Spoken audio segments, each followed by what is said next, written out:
పోటీ పరీక్షల అభ్యర్థులకు స్వాగతం మరియు అందరికీ సుస్వాగతం. ఈ వీడియోలో తెలంగాణ ఉద్యమ చరిత్రలో భాగంగా ప్రత్యేక తెలంగాణ ఉద్యమం 1969 గురించి తెలుసుకుందాం. ప్రత్యేక తెలంగాణ ఉద్యమం 1969. తెలంగాణ విద్యార్థి హక్కుల రక్షణ కార్యాచరణ సంఘం ఏర్పాటు గురించి తెలుసుకుందాం. తెలంగాణ విద్యార్థి హక్కుల రక్షణ కార్యాచరణ సంఘం ఏర్పాటు 1969 జనవరి 11న వి మురళీధర్ రెడ్డి వరంగల్లోని అన్ని కళాశాలల విద్యార్థి సంఘాల ప్రతినిధులు సమావేశమై తెలంగాణ విద్యార్థి హక్కుల రక్షణ కార్యాచరణ సంఘమును ఏర్పాటు చేసుకున్నారు. ఈ సంఘానికి అధ్యక్షునిగా కాకతీయ మెడికల్ కాలేజీ విద్యార్థి సంఘం అధ్యక్షుడైన వి మురళీధర్ రెడ్డి, కన్వీనర్గా ఆర్ట్స్ అండ్ సైన్స్ కాలేజీ విద్యార్థి సంఘం అధ్యక్షుడైన సిహెచ్ సురేందర్ రెడ్డి, ఆర్గనైజర్గా టి సిద్ధులు ఎన్నికైనారు.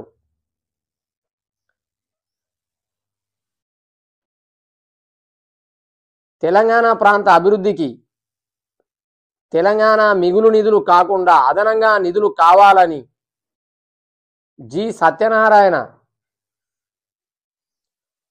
తెలంగాణ రక్షణలు అమలు జరగకపోవడాన్ని నిరసిస్తూ, ఇతడు శాసనసభ్యుడు జి సత్యనారాయణ తెలంగాణ రక్షణలు అమలు జరపకపోవడాన్ని విమర్శిస్తూ జి సత్యనారాయణ తెలంగాణ అభివృద్ధికి తెలంగాణ మిగులు నిధులు కాకుండా అదనంగా నిధులు కావాలని ఒక కరపత్రాన్ని ప్రచురించాడు. గోగినేని సత్యనారాయణ నిరాహార దీక్ష 1969 జనవరి 12.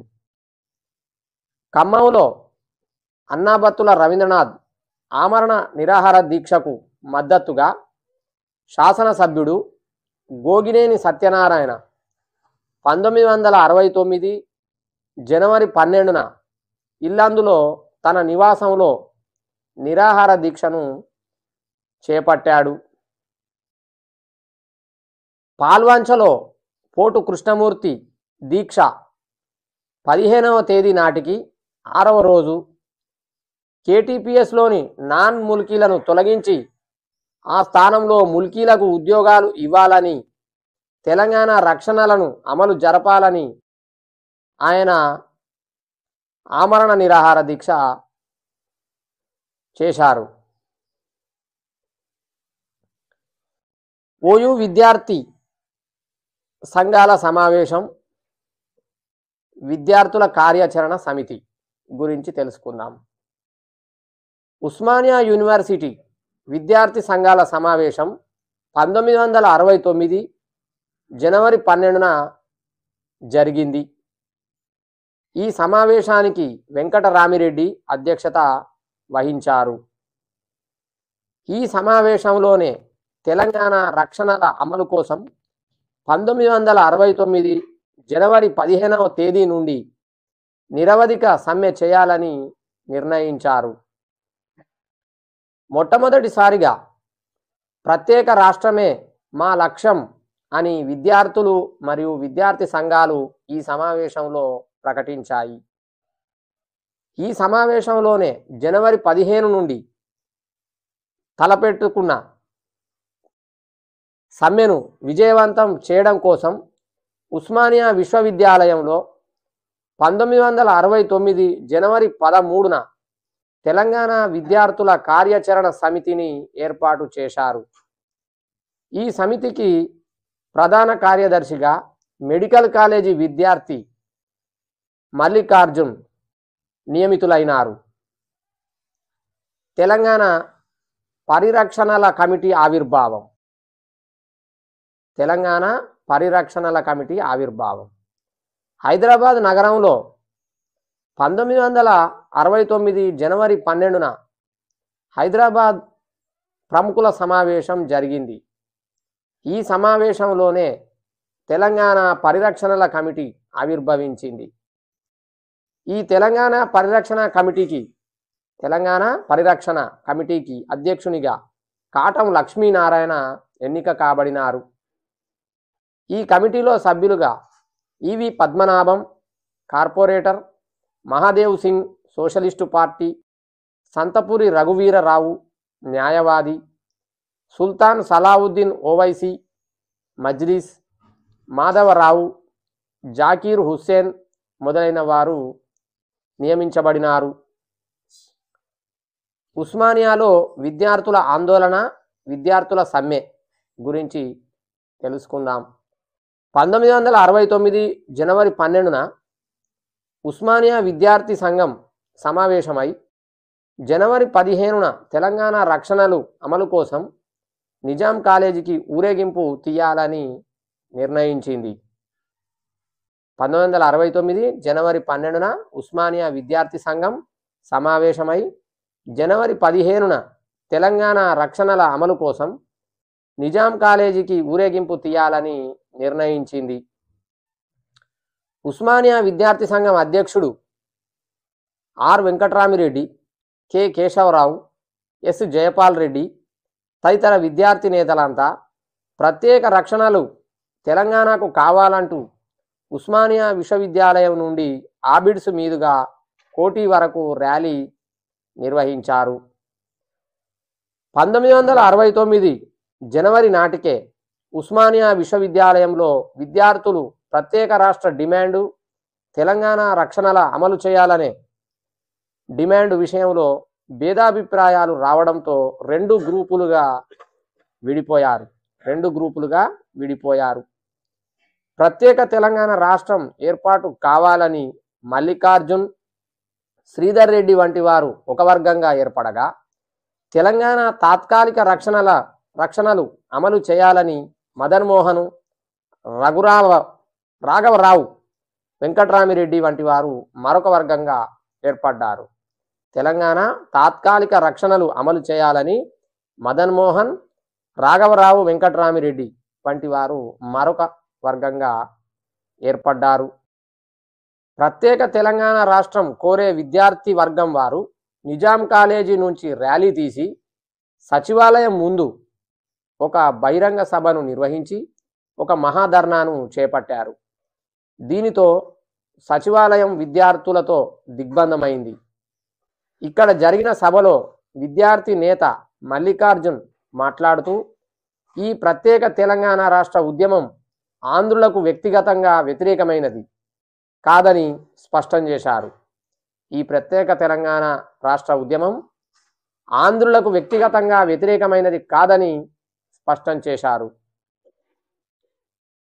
1969 జనవరి 15న ప్రత్యేక తెలంగాణ రాష్ట్రం కోరే వర్గం వారు నిజాం కాలేజీ నుండి పెద్ద ఊరేగింపుగా వస్తూ అబిడ్స్ చౌరస్తాను చేరుకోగా, తెలంగాణకు రక్షణలు అమలు కోరుకునే వర్గం వారు కోటి నుండి బయలుదేరి ఆబిడ్స్కు చేరుకోగా ఇరు వర్గాలు నినాదాలు చేసుకుంటూ ఘర్షణకు పాల్పడ్డారు.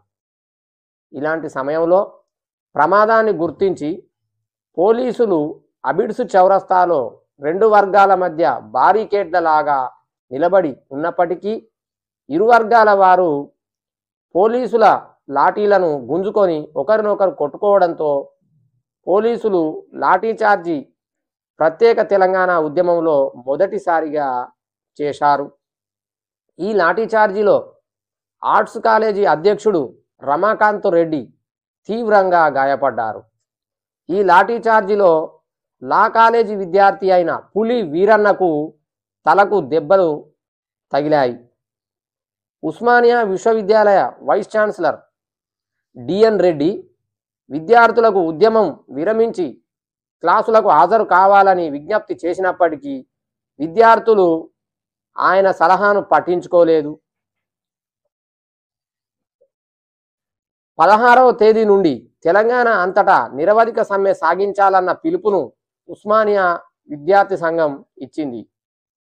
ఈ పిలుపును అన్ని తెలంగాణ విద్యార్థి సంఘాలు అందుకొని సమ్మె, ఉపవాస దీక్షలతో ఉద్యమాన్ని ప్రారంభించారు.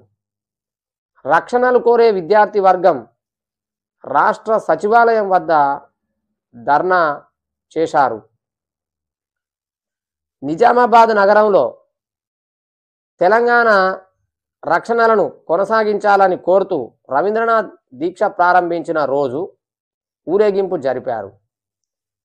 Non Mulki go back, idli sambar go back అంటూ దొంగ ముల్కీలపై విచారణ జరపాలని నినాదాలు ఇచ్చారు. తదనంతరం జరిగిన సభలో విద్యార్థి పరిషత్ అధ్యక్షుడు ఏఎస్ పోషెట్టి ప్రసంగిస్తూ ప్రభుత్వం తెలంగాణ పట్ల సవతి తల్లి ప్రేమను విడనాడి ఈ ప్రాంతం అభివృద్ధికి కృషి చేయాలని అన్నారు.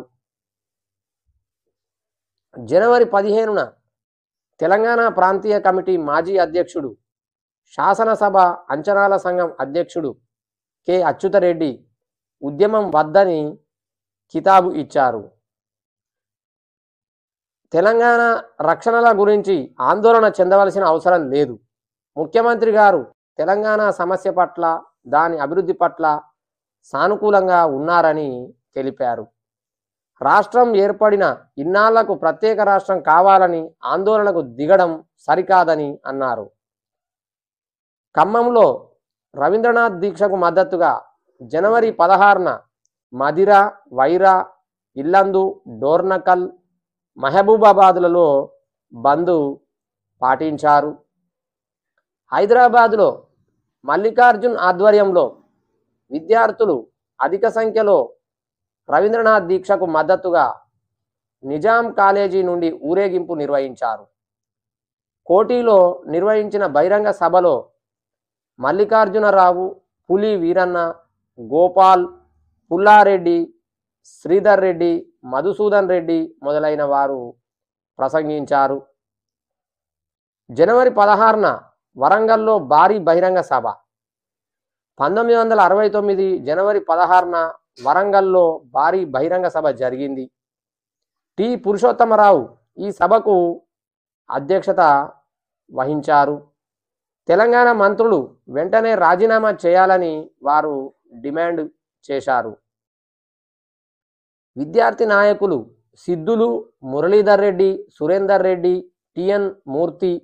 టిఎస్ మూర్తి, జంగారెడ్డి, జె ముత్తారెడ్డి, రామారావు, హయగ్రీవచారి, పి ఉమారెడ్డి ప్రసంగించారు. వరంగల్ ఆర్ట్స్ అండ్ సైన్స్ కాలేజీకి చెందిన విద్యార్థులు ముత్తిలింగం, జె రంగారెడ్డి, వేదరాజ సింగ్, సయ్యద్ గౌసుద్దీన్లు 1969 జనవరి 16న 48 గంటల నిరాహార దీక్షను ప్రారంభించారు. వరంగల్ నగరంలో జనవరి 18 వరకు విద్యా సంస్థలకు సెలవులు ఇచ్చిన వేల సంఖ్యలో విద్యార్థులు హన్మకొండ, వరంగల్ పట్టణాలలో జై తెలంగాణ నినాదాలతో ఊరేగింపు నిర్వహించారు. ప్రత్యేక తెలంగాణ అర్థరహితమైన కోరిక రామానంద తీర్థ. 1955లో విశాలాంధ్రను సమర్థించిన స్వామి రామానంద తీర్థ ప్రత్యేక తెలంగాణ వాంఛ అర్థరహితమైనదని పత్రికా ప్రకటనలో పేర్కొన్నారు. మంచిర్యాలలో లాఠీచార్జి 1969 జనవరి 16. ప్రత్యేక తెలంగాణ రాష్ట్రాన్ని కోరుతూ 1969 జనవరి 11న మంచిర్యాలలో డాక్టర్ లక్ష్మీనారాయణ ఆధ్వర్యంలో విద్యార్థులు భారీ ఊరేగింపు తీసి ముఖ్యమంత్రి దిష్టిబొమ్మను దహనం చేశారు. తక్షణమే తెలంగాణ రాష్ట్రాన్ని ప్రకటించాలని డిమాండ్ చేశారు. ఇదే రోజున ఖమ్మంలో నిరాహార దీక్ష చేస్తున్న అన్నాబత్తుల రవీంద్రనాథ్ యొక్క ఆరోగ్యం క్షీణించడంతో హైదరాబాద్కు భారీ ఊరేగింపు నిర్వహించారు. రవీంద్రనాథ్ నిరాహార దీక్ష 10వ రోజు 1969 జనవరి 17. రవీంద్రనాథ్ దీక్ష 10వ రోజున Khammam municipality chairman CH Lakshmi Narasaiah గారి అధ్యక్షతన సమావేశమైనారు. తెలంగాణ హామీలు అమలు చేయాలని, పెద్ద మనుషుల ఒప్పందాన్ని పాటించాలని, కొత్తగూడెంలో ఎరువుల ఫ్యాక్టరీని స్థాపించాలని తీర్మానం చేశారు.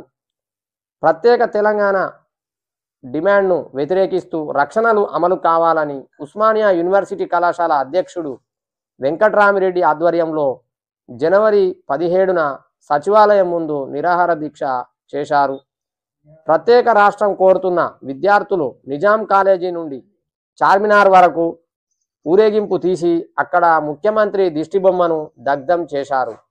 దినపత్రికలలో ఆంధ్ర పదం తొలగించాలని డిమాండ్ చేస్తూ తెలుగు దినపత్రికలలో ఆంధ్ర పదాన్ని కత్తిరించి తమ నిరసన తెలిపారు. ఉద్యోగుల పాత్ర. వివిధ శాఖలలో తెలంగాణ ప్రాంత స్థానికులకు కేటాయించిన ఉద్యోగ ఖాళీలను అర్హులైన స్థానికులకు లభించని ఎడల ఆ ఖాళీలను అలాగే ఉంచాలని ఆంధ్రప్రదేశ్ ప్రభుత్వం 1969 ఏప్రిల్ 30న ఆదేశాలు జారీ చేసింది. అంతేకాకుండా స్థానికులకు కేటాయించిన ఆ ఉద్యోగాలలో షరతులతో నియమించబడిన నాన్ ముల్కీలను 3 మాసాల్లోపు తొలగించి ఆ స్థానాలలో అర్హతలు ఉన్న ముల్కీలను నియమించాలని రాష్ట్ర ప్రభుత్వం ఆదేశించింది. తెలంగాణ నాన్ గెజిటెడ్ ఉద్యోగుల సంఘం అభిప్రాయపడినట్లు ముఖ్యమంత్రి కాసు బ్రహ్మానందరెడ్డి గారే కోర్టుకు వెళ్లి స్టే తెచ్చుకోమని నాన్ ముల్కీలకు సలహా ఇవ్వడంతో కొత్తగూడెం థర్మల్ పవర్ స్టేషన్లో తొలగించబడిన నాన్ ముల్కీ ఉద్యోగులు హైకోర్టును ఆశ్రయించారు. ఈ కేసును విచారించిన హైకోర్టు న్యాయమూర్తి జస్టిస్ కుప్పుస్వామి తీర్పును ఇస్తూ ఆంధ్రప్రదేశ్ స్టేట్ ఎలక్ట్రిసిటీ బోర్డు స్వయం ప్రతిపత్తి గల సంస్థ అయినందున ఈ సంస్థ పబ్లిక్ ఎంప్లాయ్మెంట్ యాక్ట్ పరిధిలోకి రాదని స్పష్టం చేస్తూ 1969 జనవరి 3న హైకోర్టు తీర్పును వెల్లడించింది. తెలంగాణ ఉద్యమం ఉధృత రూపం దాల్చడంతో కాసు బ్రహ్మానందరెడ్డి జనవరి 18, 19వ తేదీలలో అఖిలపక్ష సమావేశాన్ని నిర్వహించారు.